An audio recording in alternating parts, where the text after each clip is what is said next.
안녕하십니까. 잠 못 들겠쥐? 예, 헛소리 무명입니다. 요즘 날씨가 너무 더워서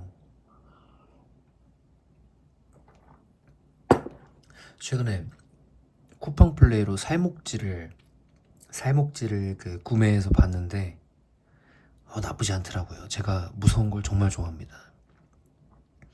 그래서 오늘은 한번 제가 직접 겪은 무서운 이야기를 한번 해볼까 합니다. 제가 어렸을 때 살던 빌라가 있었는데 거기 기운이 되게 안 좋았단 말이죠. 굉장히 음침했고 음산했고 진짜 그냥 귀신이 나올 것 같은 빌라 단지였어요. 예를 들자면은 여기에 요렇게, 여기서부터 요렇게가 길까, 여기에 이렇게 슈퍼가 하나 있었고, 이 위로부터 이제 아파트 단지였어요. 여기는 교회. 웃기게 교회 앞인데 되게 음산했다니까요.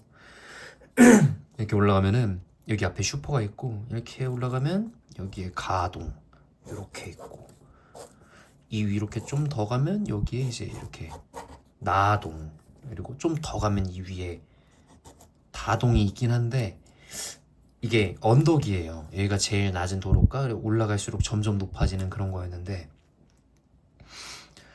어렸을 때 이제 새벽 시간에 제가 새벽에 자주 깼었어요. 어렸을 때부터.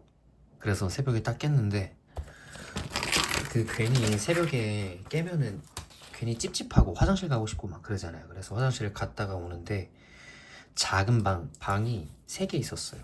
여기에 작은 방, 이렇게가 거실, 여기가 부엌이었고,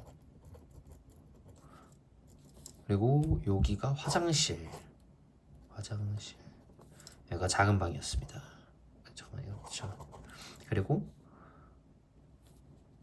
어떻게 생겼더라? 기억이 안 나네. 여기가 작은 방, 화장실, 이렇게 해서 이렇게 큰 방 2개 뭐 이랬었던 것 같은데, 이제 여기서 자고 이렇게 나오잖아요. 나와서 이렇게 화장실을 가죠. 근데 이 방 안에 여기에 장식장이 있어요. 유리로 된. 근데 그 유리로 된 장식장에 그 새벽에 불도 안 켜져 있는데, 장식장은 보통 보시면은 이렇게 돼 있고 뭐 이렇게 돼 있고, 여기가 보통 유리잖아요. 이렇게 여기 양쪽 다. 여기 밑에 뭐 이렇게 서랍장 있고, 이렇게 서랍장 있고, 이 유리 여기에 여기 딱 이 부분에 여자 얼굴이었는데, 지금 그림으로 그리면 되게 웃긴데 뭐 살짝 이런 느낌이었던 것 같은데,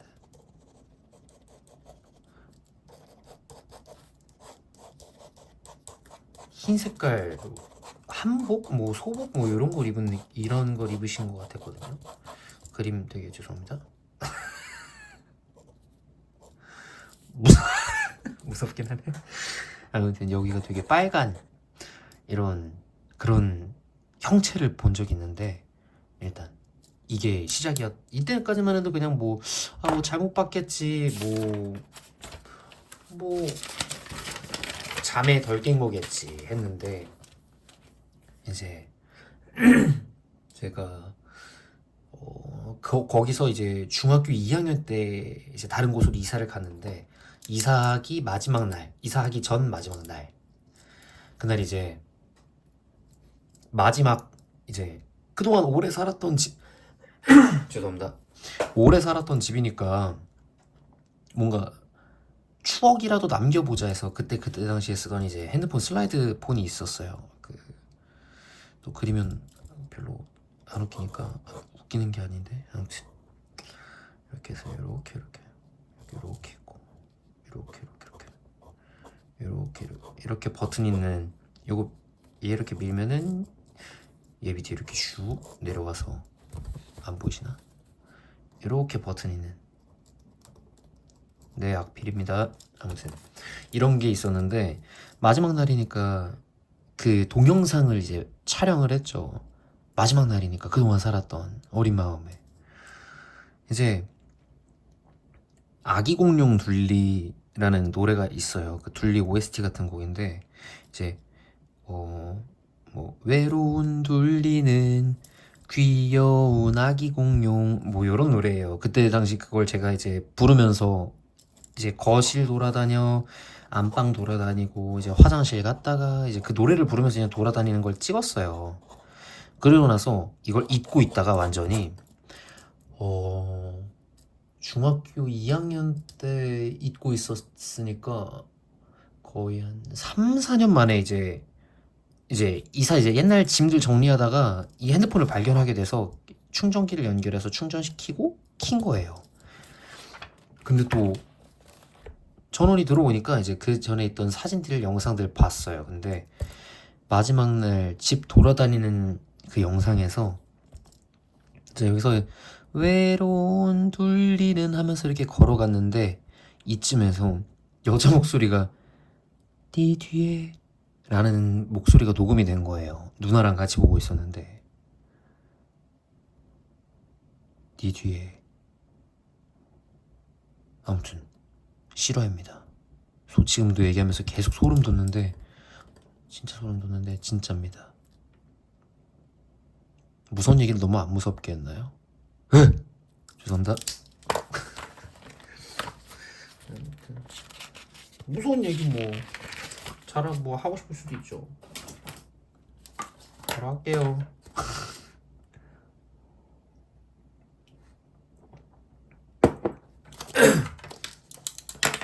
자,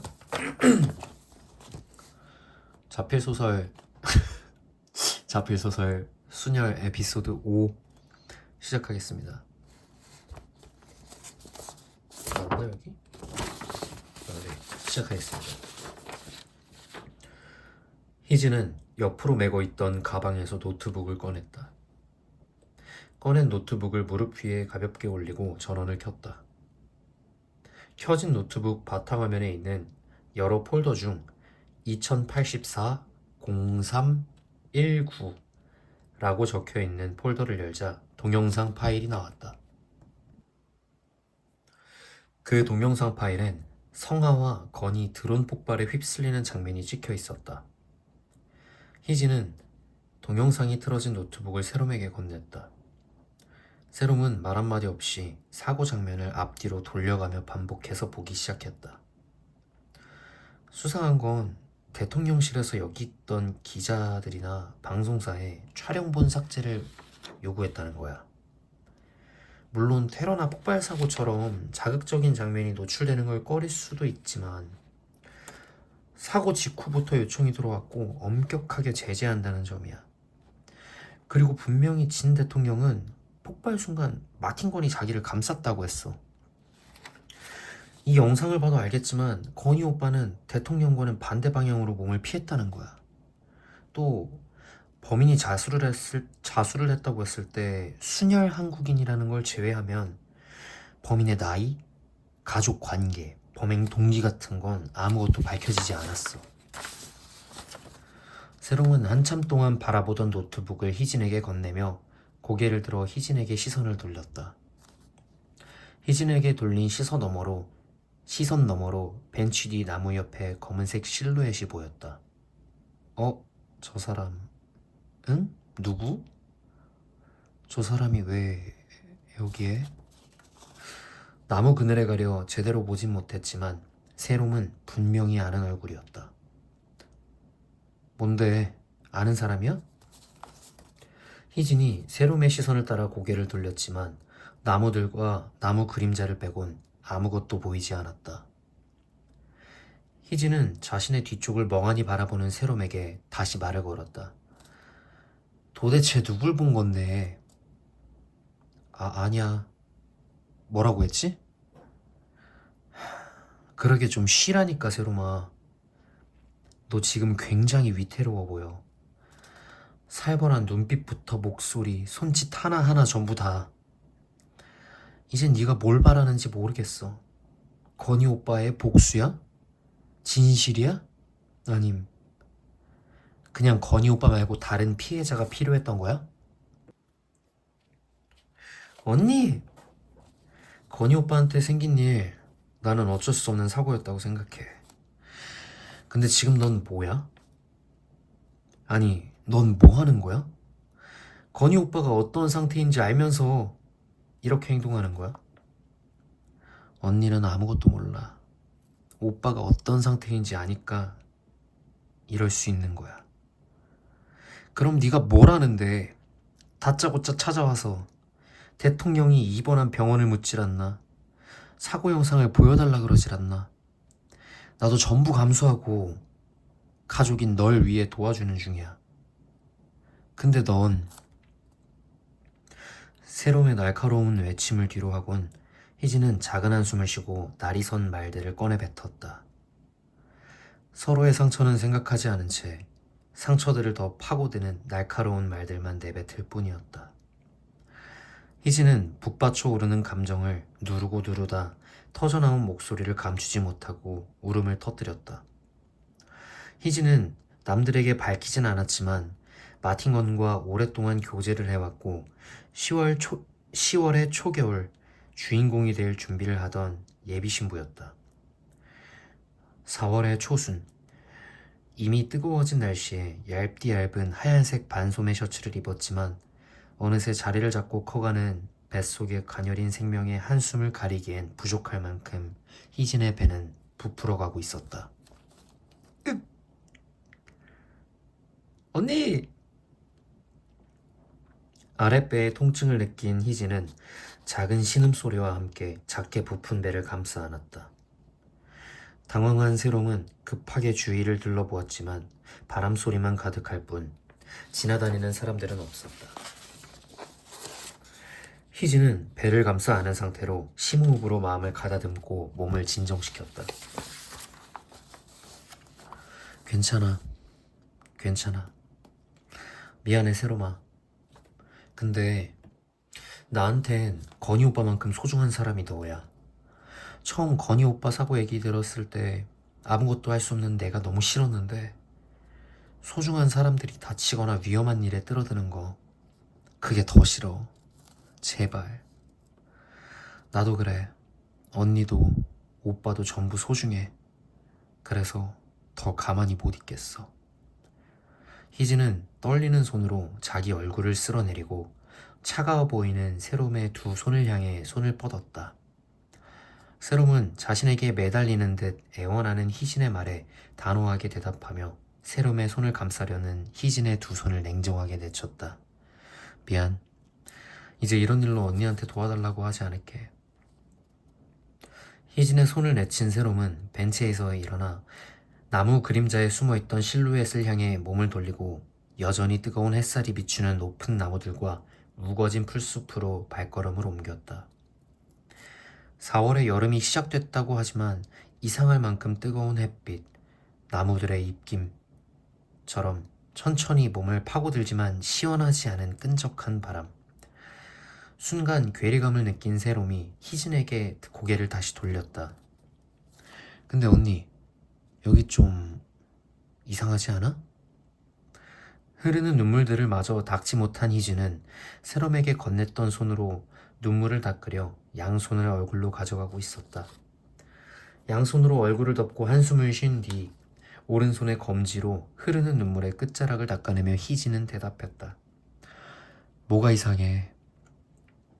입구엔 사람이 그렇게 많았는데 여긴 왜? 무슨 소리 하는 거야? 저기 건너편에도 사람이 얼마나 많은데. 희진이 고개를 돌려 연못의 건너편을 쳐다봤지만 습하고 서늘한 바람만이 사람 없는 빈 공원을 휘젓고 있을 뿐이었다. 처음 서울숲에 도착했을 때와는 달리 주변의 인기척이라고는 느껴지지 않는 이상한 공기의 흐름에 희진 역시 신경이 곤두섰다. 어? 희진의 짧은 목소리가 세롬의 귀에 닿을 때쯤 작은 소리였지만 고막을 후벼파기엔 충분한 괴성이 들려왔다. 깍! 으악! 습하고 서늘한 바람이 괴송소리가 들린 쪽으로 빨려 들어갔다가 다시 쏟아지면서 사람들을 뱉어냈다. 희진과 세롬이 앉아있던 벤치 뒤로 사람들이 혼비백산하고 있었다. 젊은 커플들, 아이와 함께 산책하던 가족들, 누가 먼저라고 할 거 없이 서울숲 공원의 제일 넓은 가족마당 중앙에서 바깥쪽으로 도망치고 있었다. 세롬은 사람들이 쏟아져 나오는 곳을 향해 뛰어갔다. 언니, 가서 확인하고 올 테니까 여기서 기다려. 세롬아! 세롬은 대답도 하지 않고 발걸음을 빠르게 옮겼다. 정리가 잘 된 넓고 푸르른 정원이 보이기 시작했다. 여전히 사람들은 무엇인가를 피해 도망가고 있었고 부모의 손을 놓친 6살 정도 되어 보이는 여자아이가 무릎이 까진 상태로 혼자 울고 있었다. 세롬은 여자아이에게 빠르게 뛰어갔다. 얘야, 괜찮아? 엄마 아빠는? 흑흑흑. 엄마는 어디 갔는지 몰라요. 아빠는 내 인형 가지러 저기. 여자아이가 작은 손으로 가리킨 방향을 바라보자 세롬은 이곳에서 무슨 일이 벌어지고 있는지 알 수 있었다. 검은색 모자, 검은색 마스크, 검은색 반소매 티셔츠와 바지를 입고 운동화를 신은 정체 모를 괴한들 셋이서 흉기를 무차별적으로 휘두르고 있었다. 괴한들의 주변으로는 이미 흉기에 찔려 쓰러진 사람들이 널브러져 있었고 그 사이엔 여자아이의 아빠로 보이는 사람이 한 손엔 갈색깔 곰돌이 인형을 손에 꼭 쥐고 쓰러진 채로 있었다. 세롬은 몹시 당황했지만 급하게 아이의 눈을 가리고 등을 돌려 허리와 무릎을 끌어안아 올렸다. 아이를 끌어안은 세롬은 희진이 있던 벤치로 다시 뛰어갔다. 언니, 얘 좀 봐줘. 무슨 일인데? 엄마를 잃어버렸대. 난 다시 가봐야겠어. 세롬아, 위험한 짓은 하지 마. 여자아이를 희진의 옆에 내려놓고 다시 괴한들이 있는 쪽으로 뛰어가려는 세롬의 팔을 희진이 붙잡았다. 세롬은 희진의 팔을 꼭 쥐고 고개를 끄덕였다. 희진이 세롬의 팔을 놓아주자 세롬은 휴대전화를 꺼내들어 112에 신고하며 뛰어갔다.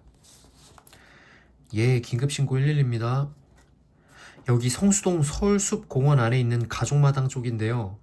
검은 옷을 입은 사람들이 칼을 휘두르고 있어요. 이미 찔린 사람도 있고 계속해서 무차별적으로 사람들을 공격하고 있어요. 구급차도 빨리 보내주세요. 신고자분, 검은 옷을 입은 괴한들이 지금 성수동 서울숲 가족마당에서 흉기를 들고 난동을 부리고 있다는 말씀이시죠? 네, 맞아요. 빨리 와주세요. 신고자분, 침착하시고요. 지금 바로 구급차와 함께 출동할 테니 안전한 곳으로 대피하시겠어요? 신고자분, 여보세요? 신고자분. 짧은 비명소리와 함께 세롬은 들고 있던 휴대전화를 바닥에 떨어뜨렸다. 세롬은 자신을 덮친 낯선 사내를 밀어내기 위해 바닥에서 나뒹굴었다. 한참을 엎치락 뒤치락하다 낯선 사내의 얼굴을 향해 주먹을 뻗었다. 세롬의 주먹엔 사람의 얼굴의 촉감이 느껴졌고 그와 동시에 얼굴을 맞은 낯선 사내가 자신의 얼굴을 때린 세롬의 손을 거칠게 잡아챘다. 진정하시죠. 낯선 사내가 세롬을 진정시키려 입을 열고 반대쪽 손도 잡아챘지만 세롬은 여전히 몸부림을 치고 있었다. 진정하시죠, 마팀 세롬씨. 익숙한 목소리에 세롬은 질끈 감았던 눈을 뜨고 자신을 덮쳐온 사람의 얼굴을 쳐다봤다.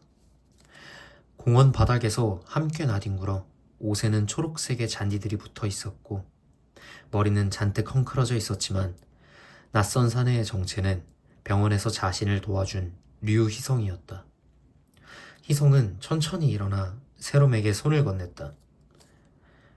세롬이 희성의 손을 잡고 일어나자 그제야 잔디바닥에서 뒹굴어 더러워진 옷을 털어냈다.